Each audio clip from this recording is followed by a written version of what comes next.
7 straight out to the Lion's Den. Was this case lost for the prosecution when they chose this particular jury? And I'll start with Areva Martin.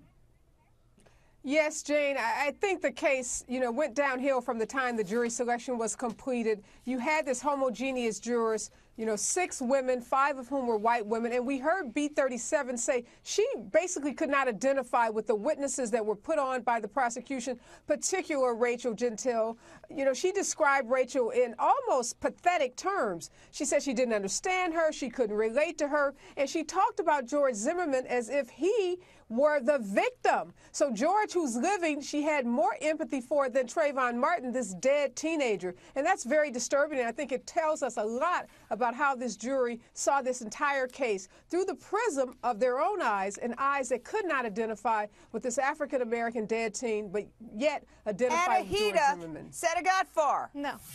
No, Jane, I don't think the prosecution screwed up here with respect to jury selection. I think they essentially screwed up with the entire case because the facts simply weren't there for them to prove that this was second-degree murder or manslaughter. And jury selection is certainly important. It is one of the most important parts of a trial. But at the end of the day, it's more than just the jury, Jane. The prosecution needs to present facts, evidence, witnesses, a theory of the case to the jurors, and they failed with respect to each and every one of those components. But and listen clearly, to this. The jury just didn't buy it.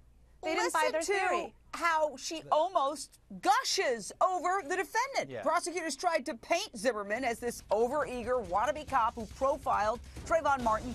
This juror, this mystery juror, B37, told Anderson Cooper, well, listen for yourself, and then we'll debate it.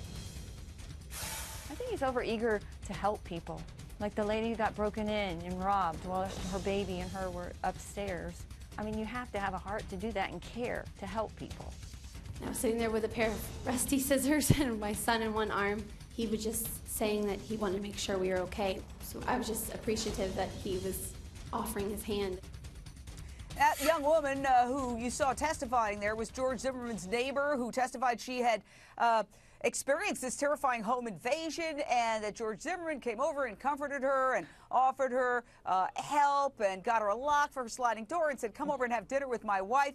So to go out to our panel, John Lieberman, this juror, this mystery juror, B37, really seemed to buy into George Zimmerman as a good guy with a good heart. It sounded to me like she came to actually adore George Zimmerman. And Jane, I said on your program a couple of weeks ago, when that witness, Olivia, took the stand, I said she was one of the best witnesses for the defense. And all the other panelists said, no, but she was, and it proves it with this juror because Olivia did 2 things. Olivia demonstrated the crime problem in the neighborhood, and Olivia humanized George Zimmerman, and it worked with this juror, and obviously we can deduce that it worked with the other jurors. This jury had too many holes to fill in. I mean, this juror even said that she believes Trayvon instigated, the fight, even though there was no direct evidence of that. And that's because these jurors were forced to almost make up a narrative in their mind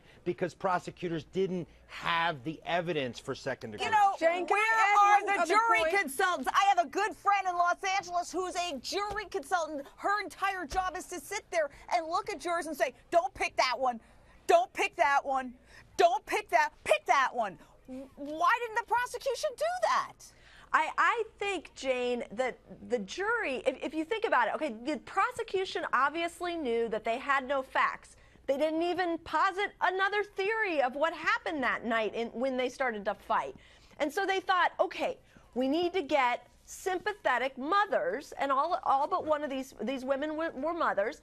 And so I think the all-women jury for the prosecution should have been a victory, or at least it should have trended towards a victory. They went wrong because they peaked at the very beginning, and I mean the first sentence of their case, which was the only time they showed George Zimmerman as a bad guy, and that was by taking his absolutely inflammatory language and screaming it at the jury to the chagrin of all of the bleepers on the TV that didn't catch his foul language. But you know, that was TV. the fundamental problem. But Jordan, that was with the it. That was the prosecution's case. only thing. But that was it. The jury they is didn't put instructed, up but anybody it's saying not enough. he's a bad guy. He's a bad guy. In fact, they that they wouldn't just have let mattered. the That wouldn't defense have run all mattered. over them. It would have absolutely mattered if they irrelevant. showed. Does anybody juries know they if judged the, him because does you know anyone, what? excuse me, We are oh, fine let's with talk. bad This is guy. probably what the He's people as not a on public. trial.